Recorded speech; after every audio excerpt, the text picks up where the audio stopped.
श्रोते हो, नमस्ते. आपल्या सर्वांना शुभ दिवस. श्रोते हो, जीवनाच्या प्रवासात फक्त स्वतःवर विश्वास ठेवा, कारण जीवनातला खरा विजय हा तो असतोय जेव्हा तुम्ही कोणताही शोर न करता स्वतःला बदलत राहता. ना जगाकडून तक्रार, ना नशिबाशी लढा, फक्त एक शांत प्रयत्न जो मनापासून केला जातो. श्रोते हो, खरी ताकद ही देखाव्यात कधीच नसते, तर ती शांततेत असते.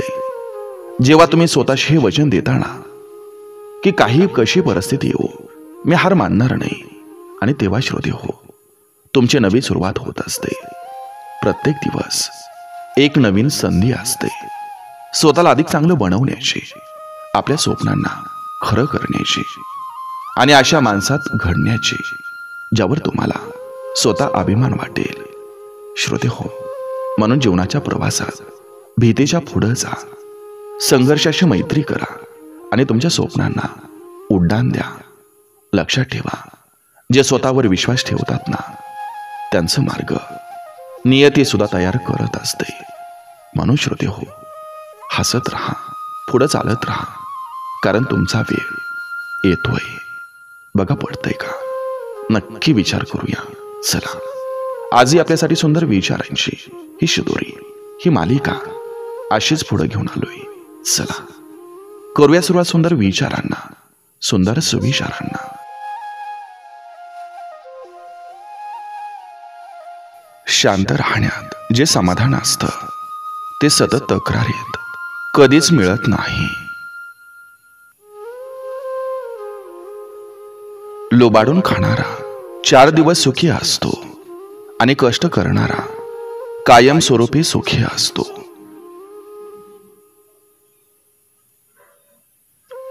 जीवनात आलेले वेगळे वेगळे अनुभव खऱ्या अर्थानं आपल्याला जगायला शिकवत असतात. त्यामुळेच म्हणतात, अनुभवातून माणूस बरंच काही शिकत असतो.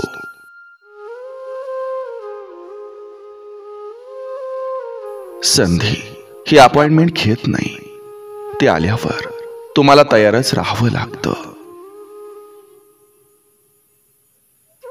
आपल्या व्यक्तींसाठी थोडी माघार घ्यावी लागली तरी हरकत नाही, पण त्यांच्याशी असलेलं नातं कधी तोडू नका, कारण नाती जोडायला वर्ष लागतात आणि तोडायला काही क्षण लागतात.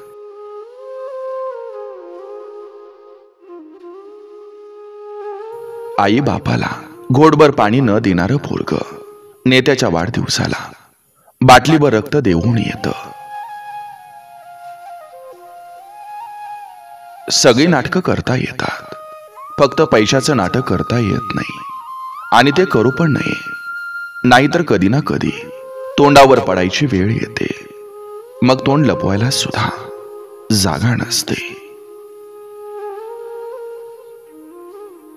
ते लोक खरंच खास असतात जे तुमच्या आवाजावरून खुशीचा आणि दुःखाचा अंदाज लावतात.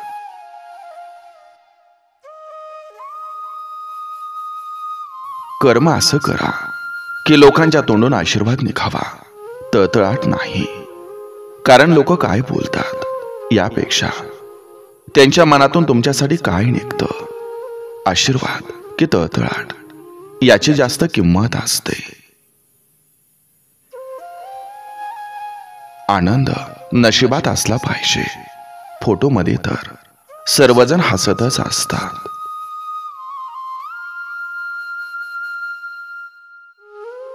वचन देऊन वचन तोडून जातात, विश्वास देऊन विश्वासघात करून जातात.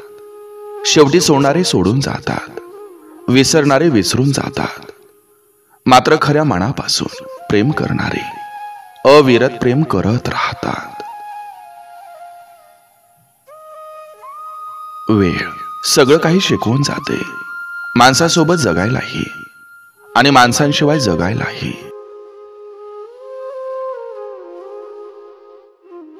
कोणाची फसवणूक करणं म्हणजे एक असं कर्ज आहे जे योग्य वेळी परत येतं, ते पण व्याजासकट. आणि ते व्याज फक्त पैशांचं नसतं, ते असतं दुःखाचं, आजारपणाचं, विश्वासघाताचं आणि पश्चातापाचं. माणूस एक अजब रसायन आहे. आवडला तर त्याचे दोष दिसत नाहीत आणि नाही आवडला तर त्याचे चांगले गुण पण दिसत नाही.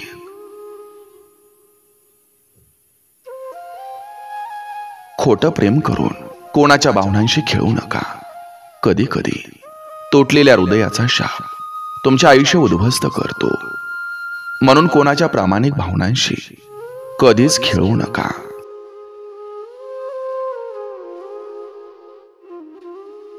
नातं जोडण्यासाठी घेतलेलं कष्ट नातं जपण्यासाठी घेतलं तर नातं कधीच तुटत नसतं. जीवनाच्या प्रत्येक समस्यांचा टोल फ्री नंबर म्हणजे मैत्री. स्त्रीवर प्रेम करणारा एकमेव पुरुष म्हणजे तिचे वडील, भाऊ आणि तिचा नवरा. बाकीचे प्रेम फक्त फसवणूक आणि फसवणूक असते.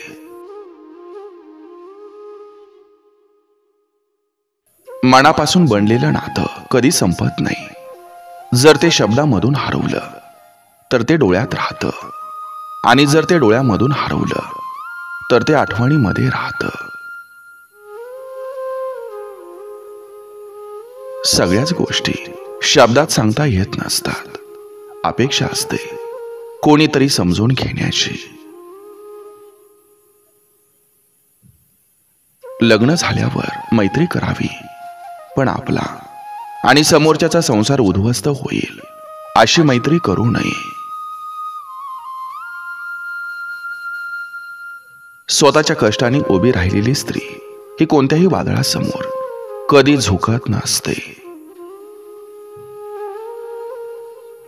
कोण कुठली माणसं ऐनवेळी मदतीला धावून येतात आणि आपली आपली म्हणून सपलेली माणसं वेळेला टांग देतात.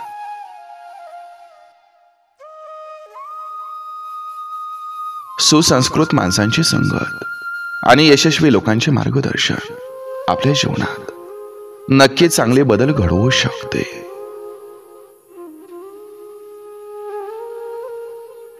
आपल्या लोकांना सांभाळता सांभाळता त्यांच्यापासून आपल्याला सांभाळून राहायची वेळ कधी आली हे आपल्यालाही कळत नाही. घर रस्त्यावर असेल तर त्याची किंमत येते. शेती रस्त्यावर असेल तर त्यालाही भाव मिळतो.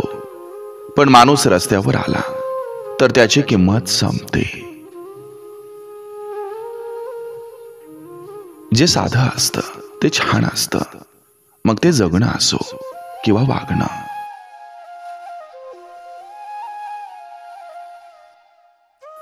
जेव्हा आपली नखं वाढतात तेव्हा आपण त्यांना कापून टाकतो. नखं वाढली म्हणून बोटं कापत नाही. त्याचप्रमाणे जेव्हा नात्यात गैरसमज होतात तेव्हा तुमच्यातला अहंकार तोडा. तुमचं नातं नका तोडू.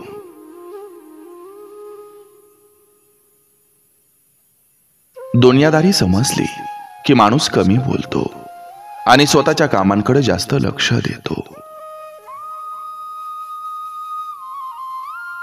एका पुरुषाशी असलेलं नातं वाचवण्याचा प्रयत्न करताना एक स्त्री तिचा स्वाभिमान गमावते आणि तो पुरुष त्याच्या अहंकारामुळं स्त्रीला गमावतो.